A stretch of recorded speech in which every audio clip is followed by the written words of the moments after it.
I teach how to be independent, but to me, what you're talking about is interdependence. When you know you can rely on yourself and you can do it on your own, and when you need to know, hey, I might need some help, and it's finding that balance, and that's really what I teach. Every single one of the emotional intelligent competencies I teach is on a continuum, right? And so, are you too much of something or not enough?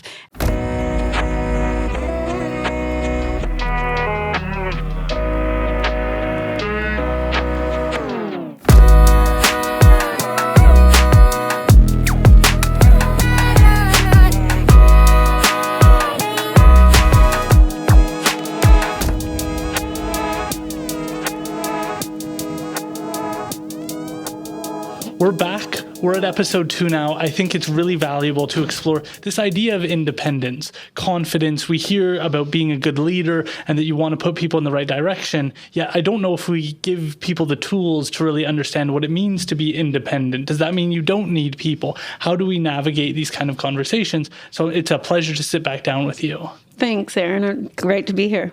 So I'd like to start with this idea of being independent. We push people to find their own, but we also want them to develop a community around them. And I think it's tough to find that middle ground where you're not just doing it all yourself, where you're willing to bring people in to support you, but they have to be the right people. Can you talk about what it means to you to be independent? Well, I actually I teach how to be independent, but to me, what you're talking about is interdependence. When you know you can rely on yourself and you can do it on your own, and when you need to know, hey, I might need some help, and it's finding that balance, and that's really what I teach. Every single one of the emotional intelligent competencies I teach is on a continuum. Right. And so are you too much of something or not enough? And what we have to realize is when we've swung too far or not far enough. So I'll ask you, what do you think? How independent do you think you are? Do you think you're high in independence, which is you are self-directed, you can make your own decisions, you trust yourself, you don't need validation? Low in independence, like me, is I tend to be more needy. I need a lot of validation. I tend to not trust my judgments. Or the dark side of independence is you never ask for help. You can be not seen as a team player.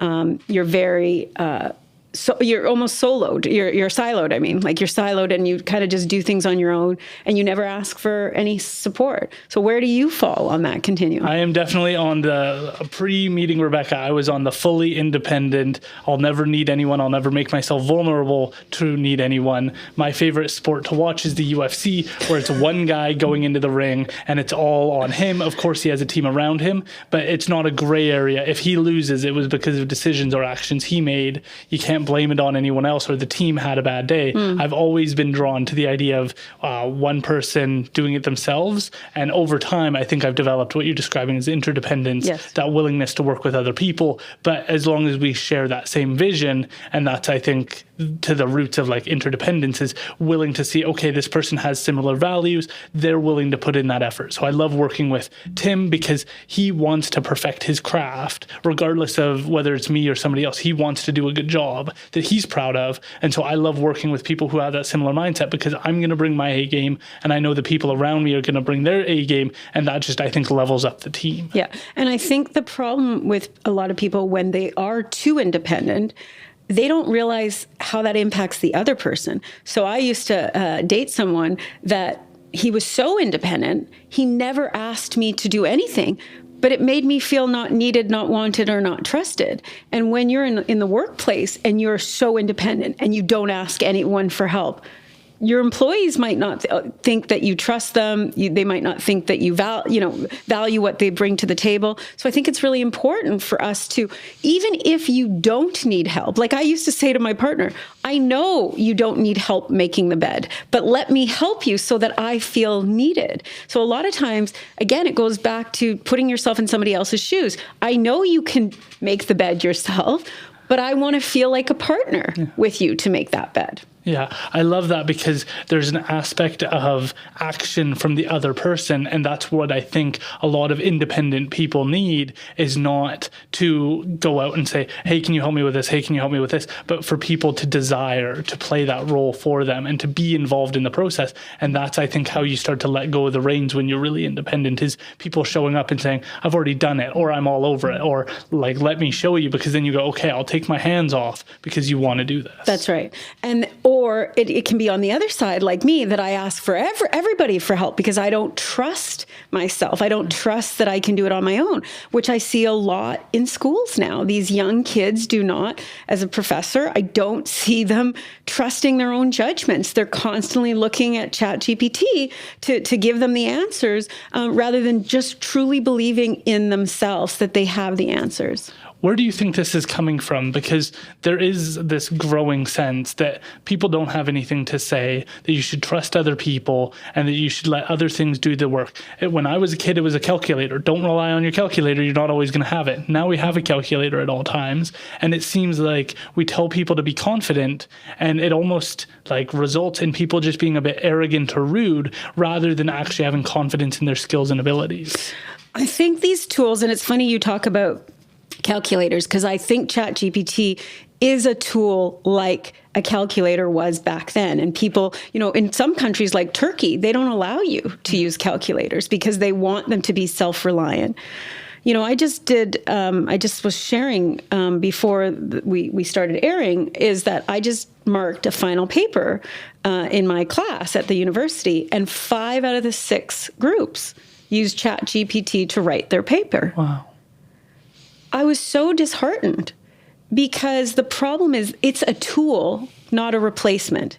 So I have no problems with you going on ChatGPT, getting some inspiration of ideas. But the assignment was for them to write the paper.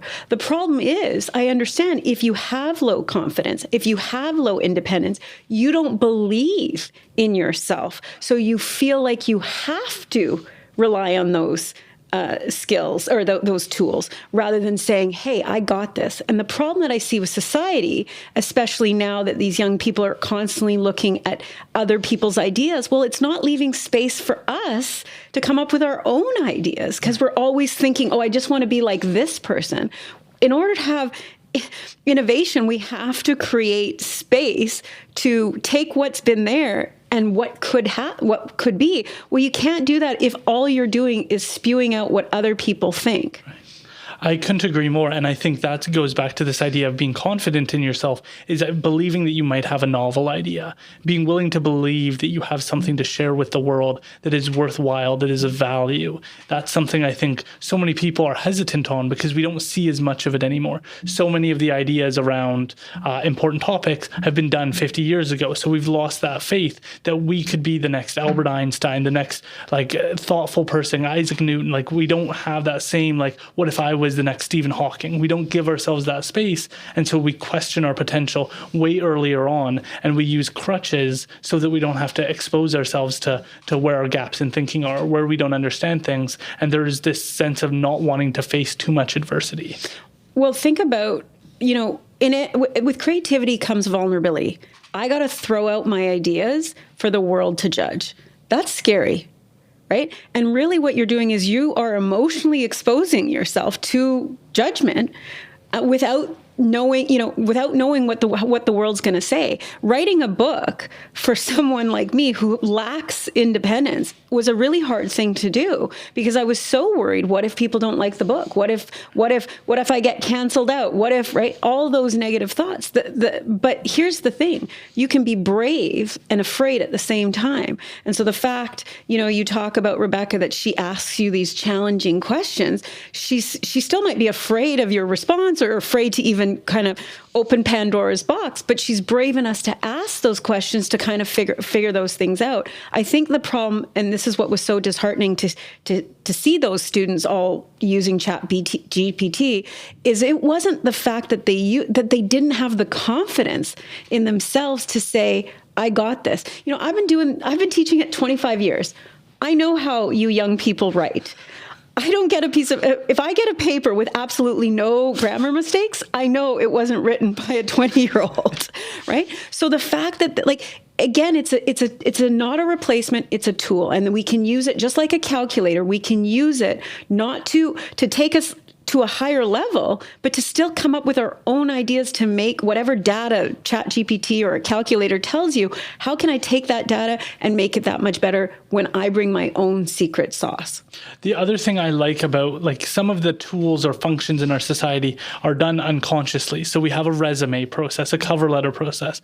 Then we have an in-person interview with the person. And often in classes, you have the paper, but you also have presentations in class. So we really get to sift through the weeds to find out exactly who understands what they were talking about and who just used this metric. So it's not like we can't still figure this out, but it forces us to be more thoughtful during the interview process or during presentations to see who really understands what they're talking about and who's taking their work seriously. Yeah, I saw something the other day on Instagram that said, school lied to us, school. And it was a saying, it makes you, write a paper for 20 pages. Reality in 20 seconds, if you can explain what the paper's about, or else I'm out. Like, that's really what we're teaching people, is that what we need to be teaching people is that, can you explain, like, okay, you ChatGPT'd it, explain it to me in 20 seconds. I really agree with you. And it makes me curious about this idea. You talked about feeling like this might get you canceled, that this book could have impact. We're in a time where trigger warnings are becoming more commonplace, where certain topics have sensitivity warnings. And it seems like we're not pushing people to face the adversity of the world as much, where we're trying to be so understanding or empathetic to a fault, where if you're going to learn about World War II, it is going to have some harrowing aspects to it. Mm-hmm. If you're going to understand, like, the nuclear arms race, you're going to learn about Hiroshima. You're going to learn about some horrible tragedies that have happened throughout our history that give you the context of what it means to be a human being and the responsibilities that lie on us. We hear a lot about rights, but we don't think about what our responsibilities are, people. Can you talk about, in the world of emotional intelligence, what are trigger warnings and how do we approach them? Okay, so what a trigger is, it's a person, situation, or thing that causes an emotional reaction. And what I'm so upset about, and I was actually thinking it might be part of my next book, is that why are we so afraid of triggers? Because we don't want to feel them, or we don't know how to deal with them. I think the bottom line is it's the same reason why I wrote the book. Why were people so afraid of emotions? Well, people are afraid of emotions because they don't have the tools on how to deal with them, and they don't have the confidence to use the tools. I think we need to teach people that even if I say something that accidentally triggers you, that can be super powerful. Even though it might be painful and incredibly personal, it can be super powerful for you to learn about you. If you kind of sit with that trigger, why am I triggered? What was it about what Carolyn said that triggered me? What can I tell her from, how can I teach her maybe something that she has a blind spot to, right? I can't know your lived experience. I have no idea what your life looked like. But if I say something that unintentionally triggered you, then at least tell me. What I don't like as a trainer is it's after the fact that I get negative feedback written. No one tells me to my face, like in the moment. I would rather someone say, hey, Carolyn, you're out of line. As a leader, as a teacher, I'll be honest, I don't know what's going to trigger my classes. I have no idea what I could say. That, I'll never forget. I did a workshop once, and the on the top of the PowerPoint, it said the communication model. Well, I did this workshop.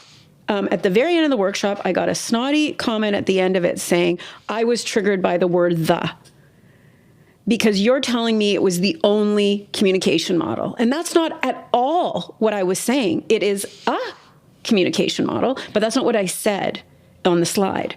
And so that person canceled me out, didn't like the session, didn't want to have anything to do it. But maybe, even if I had made a mistake and put the word the in it, maybe there could have been something in that session that they took from that they might have missed out on, because now they're discrediting me. I'm a horrible person. How could I have said that? Well, I made a mistake because I didn't know that the word the would trigger you so much versus an.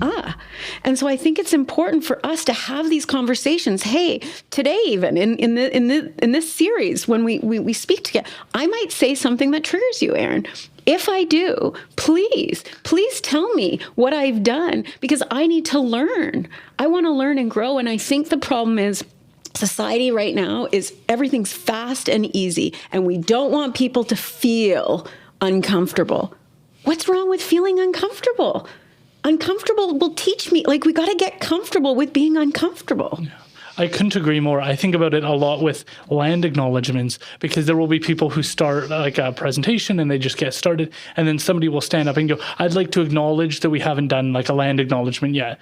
And I often worry that we're creating a currency for people to make a comment that actually doesn't have any depth to it, but they get to sit back and say, I said something, or I pushed the conversation in some way. I had some sort of impact. And as you said, it's quick and easy. You didn't have to really think about the content. She wasn't arguing with the depths of what you were talking about, or your experience or your knowledge base. She was taking one word and decided to make that the complaint. And then there's no thinking required. There's no thought process. There's no, well, do I disagree with her on this philosophy or this approach? It's the easy thing to just point at that and say, I'm all done now. I poked a hole in the presenter's argument, and so now I can sit back and relax. And I'm out. Yeah. And I'm out. And that's the problem. I think that's what people are doing now more than ever. And it's so much easier with social media. Yeah. If I don't like you, I'm just going to say something horrible about you on the internet for the world to see, and then I'm gone. Rather than let's have a conversation. It's going to be a difficult conversation. It's going to be an uncomfortable conversation. It might even be a heated conversation. But at least let me know what your perspective is, because I'm only seeing it through my lens. I might not know what that land acknowledgement or that the meant to you. Well, tell me why, by me using that or not using it, had such an impact on you, and what does that say about you? Is this a circumstance where we're bucking the blame on someone? It seems like she blames you for your presentation. And when somebody's triggered, it seems like it's a blameless incident, that the person's being exposed to a side of themselves they might not have seen, but the presenter had nothing to do with that trigger. They have no real responsibility, unless it's like a very clearly emotional topic, like what happened in World War II or World War I, where we're talking about some heavy topics. But it seems like oftentimes it's blameless, but the presenter gets the buck and the responsibility for how other people feel. Yeah, and I think this is also what the challenge is, what they say with leaders. Like, they think just because I'm a teacher doesn't mean that I know everything about, gender has changed from when I was in school. Gender fluidity has changed. I might accidentally call someone a he or a she when I didn't know that that's not how they identify. I didn't get a crash course in that. They're not teaching us teachers how to do that. So if I accidentally make a mistake, rather than wronging me for them, shaming me for it, teach me. I want to learn so that I know how to do it better the next time. And I think that, here's the thing about the younger generation from an emotional intelligence point of view. Studies show that the younger generation, so Gen Zs, are lower at problem solving, lower at independence, and lower at stress tolerance than any generation before them. Why? Well, the problem is society. We have phones now. I remember when I was in school, all the information in the world was in those 12 encyclopedias. Now you have information at your fingertips, right? We also have helicopter parents, right? A lot of young people, we have these parents that want to give people the answers. Leaders, the biggest thing I teach leaders as someone who is constantly, leaders are always saying, what's the biggest issue? The biggest issues is leaders don't realize that they're teachers. And as a teacher, I know the answers to your tests, but if I give you the answers, you're not learning. And so the worst thing that parents or leaders can do with employees is give them the answers, because then you're creating this culture, as we talked about, of dependence, that I need to ask my boss the answers. I need to rely on my parents. I need to trust Google. I can't rely on my own judgments. Is there still a space for the idea of toughen up? Is there still an idea here that exists where people need to be willing to face their vulnerable sides and own that in some way? Not to repress it, but to really strengthen themselves and look for the opportunities within themselves to grow and develop, and not to blame the presenter, to blame the lecturer, to blame other people, but to look inside and go, what is going on inside me? And that we're not doing that as much with people. We're saying the world is a scary place, and we understand, and take your time and don't look into these things. And if it's too much, leave the room. Exactly. In hot yoga, have you ever done hot yoga? They always say, stay in the room. And when I do the kind of work that I do, I always say to people, you don't have to say anything, just stay in the room, because it's going to be uncomfortable, but stay in the room. And why is it on Zoom? I can laugh on camera, but as soon as I cry, I turn my camera off. Why is it that people do that? Because laughter is just an emotion, just like sadness and tears. And so why is it that we judge these negative emotions? So 100%, I think we need to, this is why I'm teaching emotional intelligence, is we need to be bigger than our emotions. I don't want to be so afraid of pain. I don't want to be so afraid of sadness. I don't want to be so afraid of fear, because those emotions can tell me things about me. And I think that if we can get people, it's the reason why I did it. I toughened up. People used to say, Carolyn, you're so sensitive. I'm still sensitive, but I know what to do about my sensitivity. So if you say something to me today that I start crying, I have no problems on camera to cry, because it's just an emotion. And it comes and goes just like clouds. It's transient. I really think that this is so interesting to talk about in this time where we just discussed in our previous episode this idea of communicating. And as we discussed previously, there's this feeling of cancel culture. There's this feeling that if you say the wrong thing in the wrong setting, that you could be canceled for it, that you don't want to offend anybody. And it seems like it makes people hesitant to communicate effectively, because you may end up offending someone. If you're having a serious conversation, particularly, it's easy to think of in a relationship. If you're having a disagreement, someone's going to be offended by what somebody else says. That's just an inevitable aspect. But in the world, we're almost uncomfortable with that right now. So how do we think about communicating when there's this glooming fear that we could say the wrong thing, that we could end up being canceled in certain circumstances or getting in trouble in our workplace? I think it's a huge question. It's something that I personally struggle with, because I care too much about what people think. I constantly worry, what if I say something unintentionally that upsets someone and they cancel me out? I think it is something that, to me, emotional intelligence is speaking your truth respectfully and professionally. But it's also about, if I make a mistake, admit it. I screwed up. I called you a he when I should have said she. Admit that in public. There have been plenty of times as a teacher that I screw up, that I will say to my class, I'm sorry. Like a great example was, I was teaching a course, and just before the assignment was due, I get 3 emails from 3 students saying, my dog ate my homework, I'm sick, and I have a family emergency. I was pissed. I was so angry. I thought, I've been doing this for 25 years. You think I'm stupid that I can't smell a liar right? And I walked into my class with the other students, and they were terrified of me. They're like, oh gosh, Carolyn's upset. And then I realized halfway through the class, I'm angry at the wrong people. These were the kids that were brave enough to show up to do the assignment. It was a vulnerable assignment. They had to share their emotional intelligence journey. And then I realized halfway through the class, I apologized right in that moment. I said, I am sorry. I just realized I got angry at the wrong people. You're the ones that are here, and I'm proud of you. And I changed my mood in that instant. Now, Aaron, you go to school, right? You know, or you have gone to school. It was a Friday afternoon. They stayed after class for a half an hour just to hang out with the teacher, which does not happen in university, because they were that one moment of me screwing up didn't negate all the good moments that they had throughout the semester with me. So just because you're a leader or any person, if you make a mistake, just own it. But I think we need to start toughening up and just having these difficult conversations and still speaking our truth. Might not be your truth, but it's my truth. And then learning from each other. If we keep shying away, we're not going to talk about the real issues. What does truth mean to you? Because this is an idea that we hear, like there's the idea of the pursuit of truth in freedom of expression. But what does it mean to you to have a truth that's worth speaking? Great question. I think something that's so important to me that if I don't, I think it stems for me as a child. I just didn't have a voice.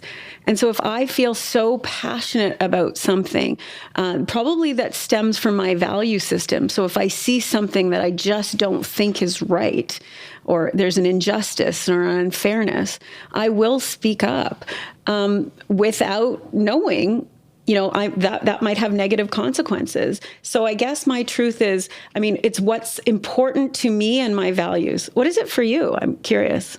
I think the idea of pursuing truth is unapologetically taking you down a path, as you sort of described, where you don't know what the consequences are going to be, and that you have to weigh information. And this is where the idea that ChatGPT could replace is just not the case. It can't replace disseminating and understanding information and saying, I trust this study more than I trust this study because of how it was done. No algorithm is going to be able to do that. I trust this researcher more than I trust that researcher. I trust this voice more than I trust that voice. And you may not always agree. There's certainly popular people in our society right now that lots of people disagree with. But that doesn't mean that they're wrong about everything. That may mean they're wrong about some things. And I think that that's where you have to be willing to enter the weeds and the mess in order to start to understand your truth and accept the consequences and the risks involved. And that's why I think it's courageous when people are willing to tell their boss that maybe they approached something wrong. It can be uncomfortable to tell the people in your closest circle where their areas of improvement are,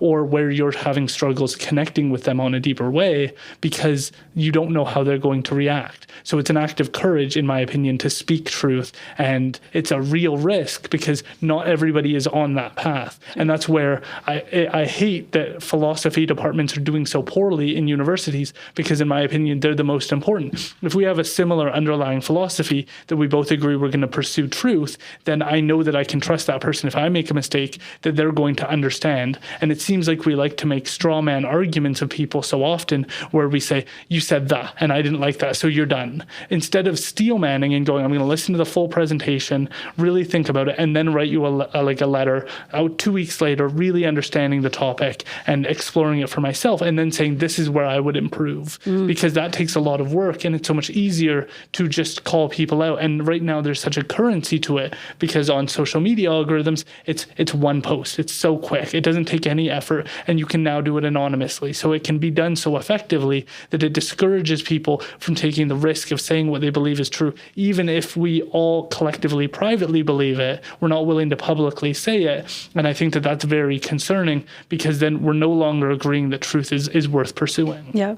I think Brene Brown talks about vulnerability. Why is vulnerability in you strength, but weakness in me?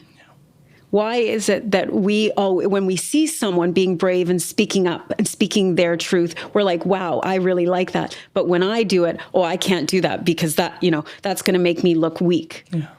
And I think that's the challenge, is we need to change that mental model that this is why you don't have, as an emotional intelligence expert, I always tell people, you do not have to be highly emotionally intelligent. What you have to be is you have to be brave enough to start talking about emotions. So I don't need to be your emotional therapist.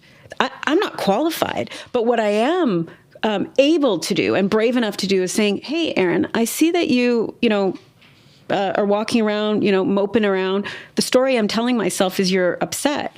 Is that correct? I have to be brave enough to have those conversations, even if they're uncomfortable. And I think people aren't doing that enough.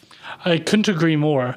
What does it mean, though, to have confidence? We say that a lot. We tell people to try and be confident, but it doesn't always seem like they have like a deep understanding of what that actually results in. When you work with people, you see people who lack confidence, and perhaps on their journey, they develop confidence. What does that confident person look like? It's someone who believes in their abilities. And there's a difference, because I teach self-regard, which is, an aspect of confidence, having a positive self-perception of who I am. But confidence is, again, going back to competence versus confidence, which I said in the first episode, is competence is the skill. Confidence is your ability to use that skill. So the more I do a skill, right? Mastering your craft, right? You said you love to work with Tim because he's someone who wants to master his craft. Well, I also like to work. I mean, I reached out to you because I was like, wow, this person is going places, and I want to tag on that bandwagon. But I think that it's really about figuring out, what you're good at, and then doing it over and over. I mean, that's why The Outliers, the book says, you have to do it 10,000 hours to master your craft. That's how you become confident. The belief in your abilities that you can do something. I couldn't agree more with that, particularly because I think of being willing to be a student and embracing the idea that you don't know and that you're willing to learn. And I've talked about this before, but this idea of imposter syndrome, I often refer to as if you don't feel like you deserve where you are, earn it. Work harder. See yourself in that position. Put in the time and effort to feel like you do deserve that seat. Certainly, when I started this podcast, I was like, I am not a good host. This isn't my skill. But earn it. Work over time to develop the comfort in that seat so that you deliver a good product. The last question I have is, what does it mean to be a leader? We often think of it as a person at the front of the room, but I love that your book, you describe this idea of being a leader in your own life. That's right. So to me, leadership isn't about being the best. It's about being willing to go first. I mean, really, it's that simple. It's when we talk about, speaking your truth, it's putting your neck on the line and saying, I have no idea what people are going to say, but I'll go first and say it first. And so to me, I think the biggest mistake that leaders make is that they think they have to be perfect, that they have to know all the answers, that they need to do it better than anyone. And that's the last thing you need to do. All you need to do is be the first to go out. Brilliant. This is just a gentle reminder to everyone to go check out Carolyn's book. The link is in the description. I highly recommend people get started on that as we continue this emotionally intelligent journey. Awesome. Thank you. Perfect.